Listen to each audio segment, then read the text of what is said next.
नमस्कार, स्वागत है आपका बंसल न्यूज की खास पेशकश आयुष्मान में और मैं हूं आपके साथ अवंतिका श्रीवास्तव। और हर दिन की तरह आज भी हम हाजिर हैं एक नई स्वास्थ्य संबंधी समस्या पर चर्चा के लिए। दोस्तों, आज हम बात करेंगे अप्लास्टी अनीमिया के बारे में। अप्लास्टी अनीमिया एक दुर्लभ और गंभीर स्थिति है जो किसी भी उम्र में हो सकती है और इस अवस्था में थकान होना, धड़कन का अचानक से बढ़ जाना आम बात होती है। अगर ऐसे लक्षण आप में भी हैं तो इस कार्यक्रम को आज आप जरूर फॉलो कीजिए। इस बीमारी पर जानकारी हमें देंगे डॉक्टर सैकत दत्ता, जो कि बंसल हॉस्पिटल में कंसल्टेंट हेमेटोलॉजिस्ट और हेमेटो ऑन्कोलॉजिस्ट हैं। अगर इस चर्चा के दौरान आपके मन में कोई सवाल आए तो सीधे स्क्रीन पर दिए गए नंबर पर आप कॉल कर सकते हैं और अपना सवाल पूछ सकते हैं डॉक्टर सैकत दत्ता से। सबसे पहले डॉक्टर सैकत दत्ता, बहुत बहुत स्वागत है आपका बंसल न्यूज पर। नमस्कार बंसल न्यूज के सारे दर्शकों को। चलिए, चर्चा को हम आगे बढ़ाते हुए सबसे पहले अनीमिया की कंडीशन आपसे हम समझना चाहेंगे। अनीमिया क्या होता है और जो हमारा टॉपिक ऑफ डिस्कशन आज है अप्लास्टी अनीमिया, कैसे इसमें अंतर होता है? एनीमिया हम बोलते हैं जब खून में हीमोग्लोबिन कम हो जाते हैं। हम कोई जांच करते हैं तो उसमें देखा जाता है कि हीमोग्लोबिन कम है। नॉर्मल हीमोग्लोबिन जो होता है वो 11 के ऊपर होता है, तो उससे कम होने से हम एनीमिया बोलते हैं।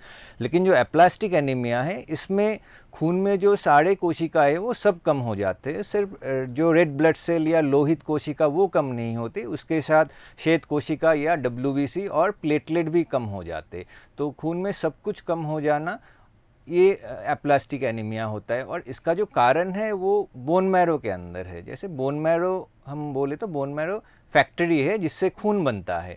ये एक टिश्यू है जो हड्डी के अंदर रहता है, बोन के अंदर रहता है, और इसके अंदर स्टेम सेल रहते हैं जहाँ से सारे जो रक्त के उपादान हैं, सारे कोशिकाएं हैं, वो उधर से निकलते हैं। तो बोन मैरो जो हुआ वो खून बनाने का फैक्ट्री हुआ। इस फैक्ट्री में जब कुछ प्रॉब्लम हो जाता है तो कोई भी कोशिका ठीक से बन नहीं पाती, तब एप्लास्टिक एनीमिया होता है। तो ये है अंतर एप्लास्टिक एनीमिया और साधारण जो एनीमिया है उसके बीच में। और विस्तार से अगर हम अप्लास्टिक अनीमिया के बारे में चर्चा करें तो कैसे इस स्थिति को हम और बेहतर तरीके से समझते हैं, किस तरह की परेशानी शरीर में उत्पन्न होती है? जैसे एप्लास्टिक एनीमिया में खून में जो उपादान है सारे कम हो जाते हैं, सारे कोशिकाएं कम हो जाते हैं। उसमें रेड ब्लड सेल या RBC कम हो जाते हैं। रेड ब्लड सेल का जो नॉर्मल काम है हमारे शरीर में वो है ऑक्सीजन का सप्लाई करना। अभी रेड ब्लड सेल कम हो गए, एनीमिया हो गया, तो ऑब्वियसली कि ब्लड में जो ऑक्सीजन की जो सरबराह हो कम हो जाएंगी। डिफरेंट जो ऑर्गन है उसमें ऑक्सीजन नहीं जा पाएगी। इसके लिए पेशेंट को थकावट सी लगती है, कभी कभी चक्कर आते हैं, बहुत वीकनेस होती है, थोड़ी सी चलने में सांस फूलने लगते हैं।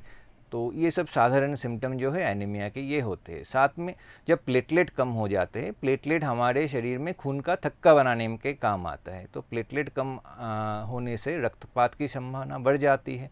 छोटी सी चोट लगने में बॉडी के अंदर स्किन के ऊपर काले या नीले धब्बे आ जाते हैं। कहीं से भी ब्लीडिंग हो सकता है। ब्रश करने की टाइम मसूड़े से खून बह सकता है। इंटरनल ब्लीडिंग हो सकता है। स्टूल या यूरिन के साथ खून निकल सकता है, तो ब्लीडिंग टेंडेंसी आ जाती है।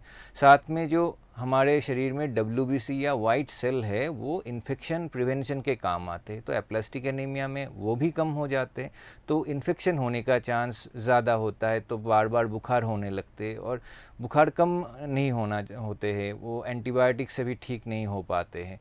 तो ये सिम्टम जो है ये एप्लास्टिक एनीमिया के मेन सिम्टम है। कुछ इन्फेक्शन, कुछ ब्लीडिंग और एनीमिया के लिए थकावट, ये साधारण सिम्टम एप्लास्टिक एनीमिया में देखे जाते हैं। साथ ही कारणों के बारे में भी आपसे जानकारी लेना चाहेंगे। अप्लास्टिक अनीमिया किस कारणवश हो सकता है और क्या हम माने कि इसके एक्सटर्नल रीजंस भी हो सकते हैं या इंटरनली सिर्फ बॉडी को इफेक्ट करता है?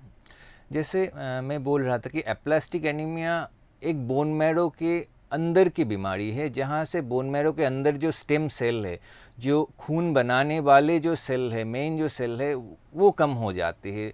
बोन मैरो हमारे फैक्ट्री होती है खून बनाने के लिए। आप सोच लीजिए ऐसा है कि फैक्ट्री बंद होगी, कुछ नहीं बन रहा है, हीमोग्लोबिन नहीं बन रहा है, श्वेत कोशिका नहीं बन रहा है, प्लेटलेट नहीं बन रहा है। तो ऐसा क्यों हो रहा है?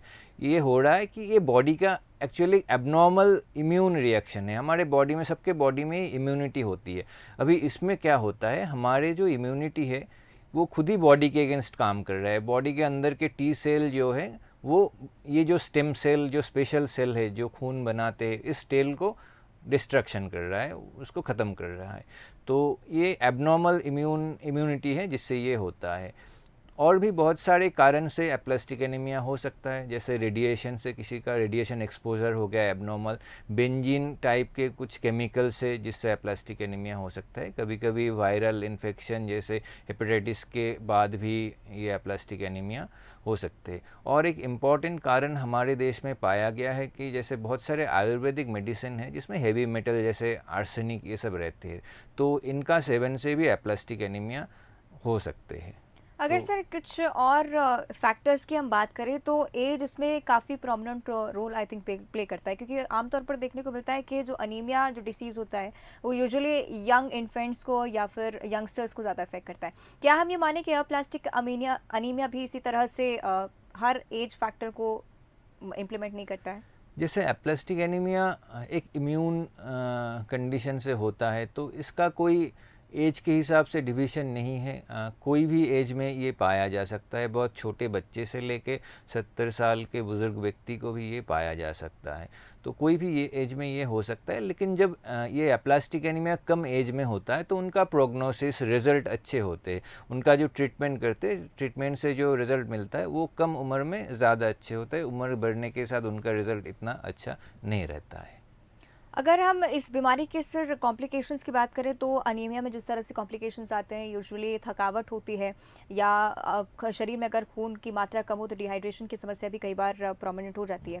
क्या इस बीमारी के चलते भी आगे ज़्यादा कॉम्प्लिकेशंस बढ़ सकते हैं? बहुत ज़्यादा कॉम्प्लिकेशन हो सकते हैं, जैसे ऐसे बीमारी में जहाँ शरीर में खून बन ही नहीं रहा है, तो आप बाहर से खून चढ़ाओगे तो वो खून रहेगा नहीं, वो फिर कम हो जाएगा। तो शुरू में ये होता है कि पेशेंट कोई हॉस्पिटल में एडमिट होते हैं, तब जब डायग्नोसिस नहीं हुआ है तो उनको खून चढ़ता है, तो कुछ दिन बाद देखा जाता है फिर हीमोग्लोबिन कम हो गया है और प्लेटलेट जो है वो कम ही रहता है। हम अगर बाहर से भी प्लेटलेट चढ़ाते हैं तो प्लेटलेट बॉडी में 1-2 दिन ही रहता है, ये फिर कम हो जाता है, क्योंकि बॉडी खुद से ये ब्लड सेल प्रोडक्शन ही नहीं कर रही। तो इसका मेन प्रॉब्लम है ये है कि प्रोडक्शन बंद हो गया, तो वो बढ़ नहीं पाएगा जब तक ना इसका सही डायग्नोसिस हो और सही इलाज हो।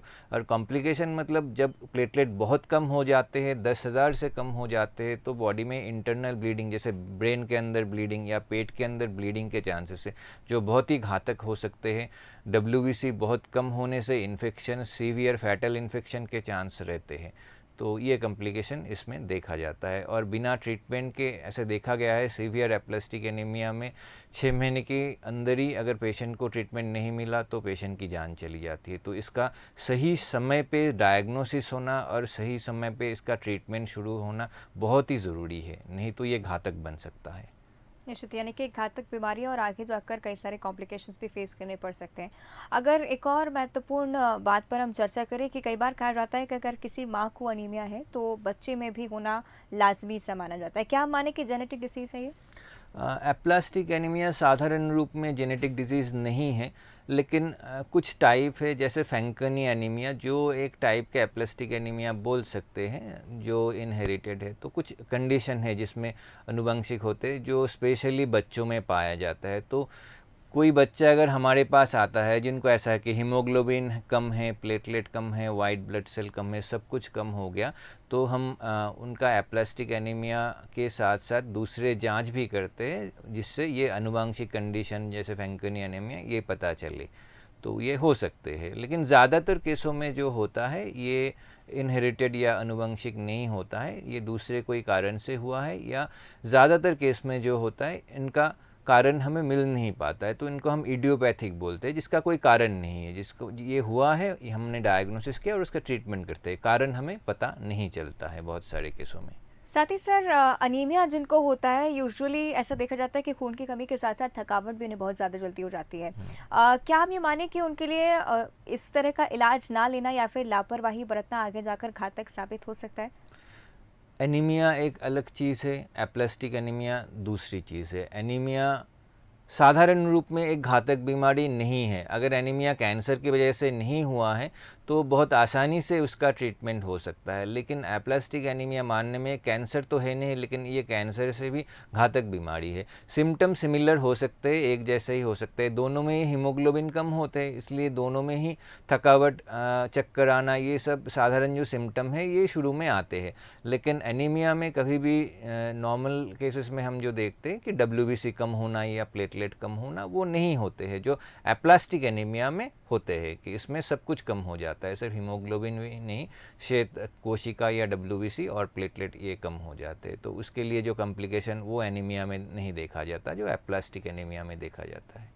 साथ ही डॉक्टर, अगर प्लास्टिक एनीमिया की हम बात करें तो अगर हम जेंडर के बेसिस पर डिफरेंशिएट करते हैं तो महिलाओं में और पुरुषों में क्या कुछ अंतर इस बीमारी को लेकर देखने को मिलता है? बहुत ज़्यादा कुछ अंतर नहीं है, सारे एज ग्रुप में और सारे मतलब मेल और फीमेल दोनों में ही ये देखे जा सकते हैं। साथ ही प्रेगनेंसी के साथ इसका कोई रिलेशन, क्योंकि मेंस्ट्रुएशन के साथ साथ प्रेगनेंसी में ब्लड लॉस काफ़ी होता है। ब्लड लॉस से एप्लास्टिक एनीमिया का डायरेक्ट रिलेशन ऐसा कुछ नहीं है, ये मोस्टली इम्यून रीज़न से होता है, बॉडी के अंदर एबनॉर्मल इम्यूनिटी के कारण। लेकिन महिलाओं को कभी देखा गया है कि प्रेगनेंसी के टाइम ये पहली बार डिटेक्ट हुआ है। तो कभी कभी ये होता है कि हम प्रेगनेंसी छोड़ के बाकी टाइम ने शायद उन्होंने कोई टेस्ट नहीं किया, प्रेगनेंसी के टाइम पहली बार शायद वो टेस्ट हुआ है, इसलिए कभी कभी होता है कि प्रेगनेंसी में वो पता चलता है। तो कुछ पेशेंट को ऐसा होता है कि एप्लास्टिक एनीमिया जिनको पहली बार प्रेगनेंसी के टाइम ही पता चला है, ये हो सकता है। अभी तक जितनी चर्चा हमने की है प्लास्टिक अनीमिया को लेकर, एक बात निश्चित तौर पर ये सामने आई है कि किसी बीमारी का आउटकम प्लास्टिक अनीमिया हो सकता है। क्या हम ये माने कि कई सारी ऐसी बीमारियां हैं जिसके रूप में, जिसके आउटकम के रूप में प्लास्टिक अनीमिया बॉडी में होता है? जैसे एप्लास्टिक एनीमिया खुद से एक अलग ही बीमारी है, इसके साथ बाकी बीमारियों का संबंध है नहीं। लेकिन एप्लास्टिक एनीमिया में जो होता है, जैसे हम बोल रहे थे खून में सब कुछ कम हो जाना, हीमोग्लोबिन कम हो जाना, डब्ल्यूबीसी कम हो जाना और प्लेटलेट कम हो जाना, इसको हम पैन, मेडिकल जो लैंग्वेज है उसमें पैनसाइटोपेनिया बोलते हैं। पैन का मतलब है सब कुछ, साइटो मतलब सेल और पेनिया मतलब कम हो जाना, मतलब ब्लड के अंदर जो सारे सेल है वो कम हो गए। तो ये एप्लास्टिक एनीमिया में होता है, लेकिन एप्लास्टिक एनीमिया छोड़ के बाकी बहुत सारे बीमारी में ऐसा हो सकता है। मतलब किसी ने कोई बीमारी के लिए रिपोर्ट किया, उन्होंने देखा कि उनके हीमोग्लोबिन, डब्ल्यूबीसी और प्लेटलेट कम है, इसका मतलब ये नहीं है कि उनको एप्लास्टिक एनीमिया है, उनको बाकी बीमारी भी हो सकती है। कौन सी बीमारी? जैसे बहुत ही साधारण जो वेजिटेरियन है उनमें विटामिन B12 डेफिशिएंसी बहुत कॉमन है। विटामिन B12 डेफिशिएंसी में पैनसाइटोपेनिया मतलब हीमोग्लोबिन, प्लेटलेट और डब्ल्यूबीसी कम हो सकते हैं। और भी कुछ बीमारी जैसे लीवर डिजीज़ उसमें हो सकते हैं, कुछ वायरल इन्फेक्शन में होते हैं, और बहुत ही इम्पॉर्टेंट कैंसर, जो ब्लड कैंसर है उसमें ये होता है कि सब कुछ कम हो गया खून में, हीमोग्लोबिन, डब्ल्यूबीसी और प्लेटलेट सब कम हो गए। तो जैसे ऐसे रिपोर्ट लेके जब पेशेंट आते हैं जिसमें हीमोग्लोबिन भी कम है, डब्ल्यूबीसी भी कम है, प्लेटलेट भी कम है, हमारा मेन इंटेंशन होता है ये देखना कि ये एप्लास्टिक एनीमिया है, ये ब्लड कैंसर है या और कोई साधारण सी बीमारी है जिसको बहुत इजीली ट्रीट किया जा सकता है। क्योंकि एक एक बीमारी के एक एक ट्रीटमेंट है, लेकिन सबका ही जो प्रेजेंटेशन है कि पैनसाइटोपेनिया या खून के जो सारे कोशिकाएं वो कम होने के रूप में हो सकता है। निश्चित ही, जिस तरह से विस्तार से आपने इस परेशानी के बारे में हमें जानकारी दी है, अब इलाज पर भी हम चर्चा कर लेना चाहते हैं। किस तरह से इसे डायग्नोज किया जाता है, किस तरह की जांचें इसमें होती हैं? पहले कोई पेशेंट अगर कोई सिम्टम के कारण ब्लड टेस्ट किए हैं और उनके रिपोर्ट में ऐसा आया है, पैनसाइटोपेनिया आया है, मतलब उनके हीमोग्लोबिन, डब्ल्यूबीसी, प्लेटलेट सब कम है, तो हम शुरू में जो टेस्ट करते हैं बोन मैरो एस्पिरेशन और बोन मैरो बायोप्सी करते हैं। जैसे एप्लास्टिक एनीमिया एक बोन मैरो का कंडीशन है, इसमें बोन मैरो के अंदर जो सेल है उसका नंबर कम हो जाता है, 25% से कम सेल रहते हैं। तो बोन मैरो के बायोप्सी अगर करेंगे फिर ही एप्लास्टिक एनीमिया का डायग्नोसिस हो पाएगा, अदरवाइज़ नहीं हो पाएगा। और हम जो बात कर रहे थे कि कुछ कुछ दूसरे कंडीशन में जैसे ब्लड कैंसर में भी ऐसा हो सकता है कि खून में बहुत कुछ कम हो गया है, तो वो भी हमें बोन मैरो बायोप्सी से पता चल जाता है। कुछ कुछ जगह देखा जाता है कि सिर्फ बोन मैरो से रस निकाल के टेस्ट हो रहा है, लेकिन अगर एप्लास्टिक एनीमिया का हम डायग्नोसिस करना चाहें, उनका बायोप्सी, बोन मैरो बायोप्सी करना आवश्यक है, अदरवाइज़ हम इसको डायग्नोसिस नहीं कर पाएंगे। बोन मैरो बायोप्सी जो है ये हम कमर में एक बोन मैरो बायोप्सी निडल होता है वो डाल के करते हैं। लोकली पेशेंट को एनेस्थीसिया दिया जाता है। बहुत सारे पेशेंट को ये लेके थोड़ा डर रहता है कि बोन मैरो के टेस्ट नहीं कराने हैं, उसमें पेन होता है, लेकिन ओरिजिनली ऐसा बहुत कुछ होता नहीं है, क्योंकि ये लोकली एनेस्थीसिया दे के हम करते हैं। तो ये बहुत ही साधारण टेस्ट है जिसके लिए हॉस्पिटल एडमिशन की भी ज़रूरी नहीं है। लेकिन जब इसकी ज़रूरत हो ये जल्दी से करा लेना बहुत ही इम्पॉर्टेंट है, नहीं तो हम बहुत ही कोई घातक बीमारी को मिस कर सकते हैं, उसका ट्रीटमेंट डिले हो सकता है जो बाद में चल के बहुत फैटल प्रूफ हो सकता है। तो बोन मैरो बायोप्सी एक इम्पॉर्टेंट टेस्ट है, और जब बच्चे हमारे पास आते हैं ऐसे रिपोर्ट लेके तो उनको जो इनहेरिटेड बीमारी जैसे फैंकनी एनीमिया है कि नहीं उसके लिए भी हम टेस्ट करते हैं, वो स्ट्रेस साइटोजेनेटिक्स नामक टेस्ट होता है। तो सबसे इम्पॉर्टेंट जो टेस्ट होता है डायग्नोसिस करने के लिए वो है बोन मैरो बायोप्सी। तो निश्चित ही जब डॉक्टर इस तरह की परेशानी लोग फेस करते हैं तो कई बार ये भी देखने को मिलता है कि अगर कोई बड़ी सर्जरी होती है या कोई बड़ा उनका मेडिकेशन का प्लान हो तो कई बार ग्रामीण क्षेत्र के लोग घबरा भी जाते हैं कि किस तरह की बीमारी, क्योंकि उनको जानकारी नहीं होती या इतनी जागरूकता की कमी होती है कि कई बार स्थिति को समझने में असंभव साबित होता है। तो कैसे हम माने कि मेडिकेशन के क्षेत्र में इस बीमारी का इलाज आमतौर पर उपलब्ध है? क्या हम ये माने कि आसानी से ये बीमारी जो है वो क्योरेबल है? ये कोई आसान बीमारी नहीं है जब तक हम एप्लास्टिक एनीमिया के बारे में बात कर रहे हैं। अगर पैनसाइटोपिनिया ये ब्लड सेल कम होने का दूसरा कोई कारण मिल गया है, जैसे विटामिन B12 की कमी मिल गई, तो विटामिन B12 के इंजेक्शन से वो ठीक हो सकते हैं। अगर उसका कारण के रूप में ब्लड कैंसर निकल के आया तो उसका ट्रीटमेंट अलग है। लेकिन कारण के रूप में बोन मैरो बायोप्सी के बाद अगर डायग्नोसिस ये बना कि एप्लास्टिक एनीमिया है तो इनका ट्रीटमेंट सरल नहीं है। जो क्योर करने के लिए जो ट्रीटमेंट है ये कम उम्र में 40 से अगर कम उम्र होता है तो हम कोशिश करते हैं पेशेंट को बोन मैरो ट्रांसप्लांट करने की। बोन मैरो ट्रांसप्लांट करके 80% से भी ज़्यादा एप्लास्टिक एनीमिया रोगी पूरी तरह निश्चित रूप में वो क्योर हो सकते हैं।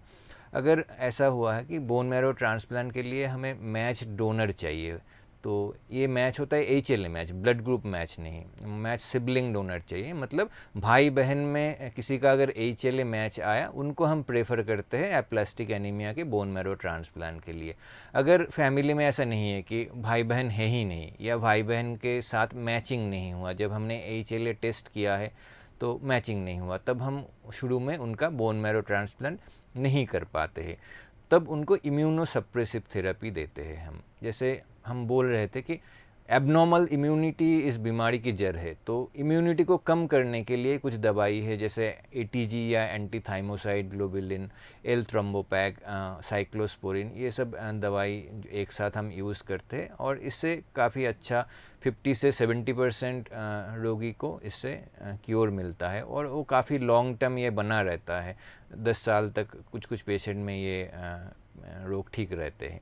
तो सबसे अच्छा इलाज है बोन मैरो ट्रांसप्लांट। ये जटिल प्रक्रिया है लेकिन इससे ही प्लास्टिक एनीमिया के क्योर मिल सकते हैं जो यंग एज में 40 से कम एज में हम करते। अगर ये कर नहीं पा रहे हैं तो इम्यूनोसप्रेसिव थेरेपी जैसे ATG दे के ट्रीटमेंट करते हैं और जिसमें भी काफ़ी अच्छा सक्सेस है। ये सारे इंटेंसिव थेरेपी है तो ये बहुत ही सही तरीके से करना ज़रूरी है। जैसे बोन मैरो ट्रांसप्लांट ये स्पेशलाइज सेंटर में हम जैसे कर रहे हैं, भोपाल में हम बंसल हॉस्पिटल में अभी स्टेम सेल ट्रांसप्लांट या बोन मैरो ट्रांसप्लांट हमने शुरू किया है।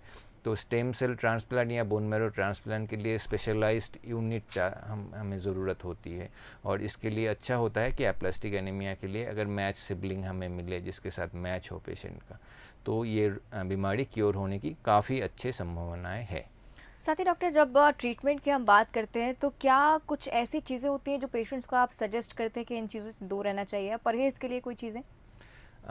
एप्लास्टिक एनीमिया एक एबनॉर्मल इम्यूनिटी के कारण होने वाला बीमारी है, तो फूड के साथ खाने के साथ इसके कोई रिलेशन नहीं। कुछ पेशेंट ऐसे हैं कि हीमोग्लोबिन कम है इसलिए साथ में वो आयरन की टैबलेट ले रहे हैं या प्लेटलेट कम है इसलिए पपीता के पत्ते खा रहे हैं, लेकिन एप्लास्टिक एनीमिया से इसका कोई फ़र्क नहीं पड़ता। लेकिन अगर ब्लड सेल कम होने के दूसरे कोई कारण है जैसे विटामिन B12 के कमी के कारण अगर हो रहा है तो जो फूड जिसमें विटामिन B12 ज़्यादा रहते हैं वो खाने से, जैसे मिल्क प्रोडक्ट, पनीर वगैरह, दूध, इस सब से विटामिन B12 ज़्यादा रहता है तो उससे राहत मिल सकती है। उससे हीमोग्लोबिन प्लेटलेट इम्प्रूव हो जाते हैं कुछ पेशेंट के। एनिमल प्रोडक्ट में ये काफ़ी विटामिन B12 रहते हैं लेकिन बहुत सारे लोग जो वेजिटेरियन हैं उनके लिए स्पेशली मिल्क प्रोडक्ट यही विटामिन, इसमें विटामिन B12 एनरिच रहता है तो वो लेना अच्छा है। लेकिन अगर एप्लास्टिक एनीमिया है तो वो खाने के साथ उसका कोई रिलेशन नहीं है और खाने के इम्प्रूवमेंट के साथ वो ठीक होगा नहीं। साथ ही आपने ये भी बताया कि ट्रीटमेंट के दौरान कई सारी थेरेपीज़ भी काम आती हैं। अगर ड्रग थेरेपी की हम बात करें, तो कहाँ तक ये रोल प्ले करती है और कब तक दी जाती है? जो थेरेपी है, हम जिसको बोन मैरो ट्रांसप्लांट नहीं कर पाते, जैसे जिनका एज बहुत ज़्यादा हो गया है या जिनको ट्रांसप्लांट के लिए मैच डोनर नहीं है, मैच सिबलिंग डोनर, भाई बहन में किसी का साथ मैच नहीं हो रहा है या भाई बहन नहीं है, ऐसे पेशेंट को हम ड्रग थेरेपी के लिए बोलते हैं। इसमें जो हम एटीजी इंजेक्शन की बात बोल रहे थे, वो 4 दिन इंजेक्शन देना पड़ता है, जो हॉस्पिटल में एडमिट करके देना होता है। साथ में इम्यूनोसप्रेसिव थेरेपी के रूप में साइक्लोस्पोरिन नाम की एक टैबलेट चलती है, जो 1 साल तक चलती है, और बीच बीच में बॉडी में ये ड्रग की लेवल कितना है वो भी चेक करना पड़ता है। यूजुअली हम 150 से 250 तक इसका लेवल रखने की कोशिश करते हैं, तो वो लेवल बीच बीच में चेक करना ज़रूरी है। अभी एक नया दवाई आया है एल्ट्रोम्बोबैग नाम का, जो हम साथ में दे रहे हैं, जिससे कुछ कुछ पेशेंट को मतलब ओवरऑल हम देख रहे हैं 80% तक रिस्पॉन्स मिल रहा है। तो अभी बहुत ही अच्छे बीमारी उपलब्ध है, जिससे ये जो अच्छे ट्रीटमेंट उपलब्ध है, जिससे ये बीमारी पूरी क्योर हो सकते हैं। साथ ही डॉक्टर, ट्रीटमेंट की जब हम बात कर रहे थे, तब आपने बोन मैरो ट्रांसप्लांट इसका एक महत्वपूर्ण हिस्सा बताया था। अगर बोन मैरो ट्रांसप्लांट के ज़रिए ट्रीटमेंट किया जाता है, तो क्या हम ये माने कि ये जो प्लास्टिक अनीमिया है उसको पूरी तरह से हम ख़त्म कर सकते हैं? 80% से ज़्यादा पेशेंट बोन मैरो ट्रांसप्लांट से पूरी तरह क्योर हो जाते हैं।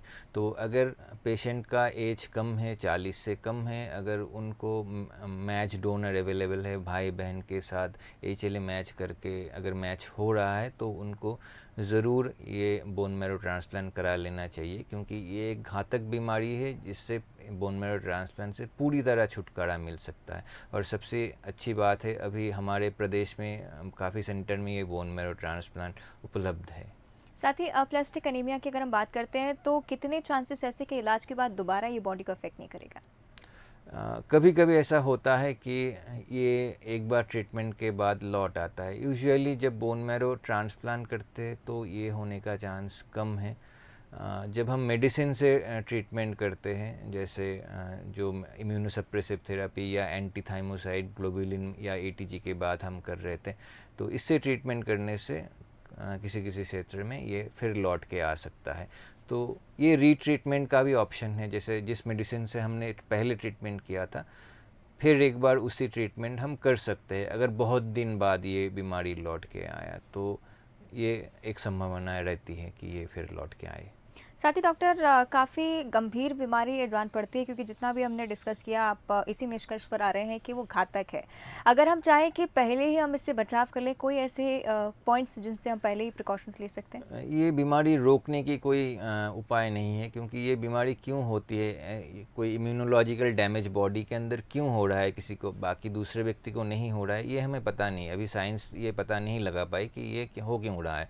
ज़्यादातर एप्लास्टिक एनीमिया का कोई कारण ढूंढने से मिलता नहीं है हमें। तो इसके लिए ऐसा हम कुछ सजेस्ट नहीं कर सकते हैं कि जिसके लिए हम ऐसा करें कि ये बीमारी हो ही नहीं है। एक बार हो जाए, अगर किसी टेस्ट से पता चले कि रोगी के शरीर में हीमोग्लोबिन कम है, WBC कम है, प्लेटलेट कम है, तो आपको देर नहीं करना चाहिए कि सही सलाह लेने की, इसको डायग्नोसिस करने की और जल्दी से ट्रीटमेंट शुरू करने की। अगर कुछ कुछ पेशेंट में हम देखते हैं कि ऐसा होता है कि उनको पता है कि ऐसा है, फिर वो बार बार ब्लड लेते हैं, हीमोग्लोबिन कम हो जाता है, वो कोई हॉस्पिटल में एडमिट होकर ब्लड चढ़ा लेते, खून चढ़ा लेते। तो इससे क्या होता है कि जिनको बहुत ज़्यादा ब्लड ट्रांसफ्यूशन मिला है, उनका रिज़ल्ट बाद में जब एप्लास्टिक एनीमिया का ट्रीटमेंट सही तरह शुरू होता है, जैसे बोन मैरो ट्रांसप्लांट होता है या इम्यूनोसप्रेसिव थेरेपी होता है, तो ट्रांसप्लांट का रिज़ल्ट इतना अच्छा नहीं होता जिनमें बहुत ज़्यादा ब्लड ट्रांसफ्यूशन या प्लेटलेट ट्रांसफ्यूशन मिला है। तो सही समय पे एप्लास्टिक एनीमिया का ट्रीटमेंट शुरू करना और सही ट्रीटमेंट लेना, टाइम को वेस्ट मत करना, ये बहुत ही ज़रूरी है। तो इससे रिज़ल्ट जो है वो बेटर होते हैं। निश्चित ही डॉक्टर सकत, प्लास्टिक अनीमिया के बारे में हमने ज़रूर चर्चा की, लेकिन आजकल डेली रूटीन लोगों का काफ़ी बदल चुका है और कई बार कई सारी बीमारियों का सामना लोगों को करना पड़ता है। आमतौर पर अगर हम बात करें, तो किस तरह की सावधानियां इस दौर में हम बरत सकते हैं कि आगे जाकर कोई बीमारी हम पर हावी ना हो? जैसे सारे बीमारी के लिए एक हेल्दी लाइफस्टाइल जो है वो इम्पॉर्टेंट है बीमारी को रोकने के लिए। जैसे हेल्दी फूड खाना जिसमें ग्रीन वेजिटेबल्स हो, जिसमें सारे विटामिन्स अच्छी तरह हो, तो वो फूड लेना, एक्सरसाइज करना और कोई भी नशे की चीज़ से दूर रहना, ये बहुत ही इम्पॉर्टेंट है। और जो बीमारी लेके हम बात कर रहे थे वो बीमारी कुछ कुछ मेडिसिन से होता है, तो विदाउट डॉक्टर्स प्रिस्क्रिप्शन, डॉक्टर खुद से कोई भी मेडिसिन लेना और बहुत दिन तक कोई मेडिसिन लेते रहना, कोई प्रिस्क्रिप्शन के बगैर, डॉक्टर के कोई सलाह के बगैर, ये सबसे दूर रहना है। तो ये आपको हेल्दी रहने में हेल्प करेंगे, तो ये बहुत ही ज़रूरी है। चलिए, कई सारी जानकारी आपने हमारे साथ साझा की आज डॉक्टर सैकत, बहुत बहुत धन्यवाद हमारे साथ जुड़ने के लिए। नमस्कार। चलिए, तो आज डॉक्टर सैकत दत्ता ने हमारे साथ प्लास्टिक अनीमिया के बारे में कई सारी जानकारियां साझा की। निश्चित रूप से आपको भी आपके सभी सवालों के जवाब मिल गए होंगे। अपने स्वास्थ्य को लेकर बिल्कुल भी लापरवाही ना बरतें, स्वस्थ रहें और बने रहें बंसल न्यूज़ के साथ।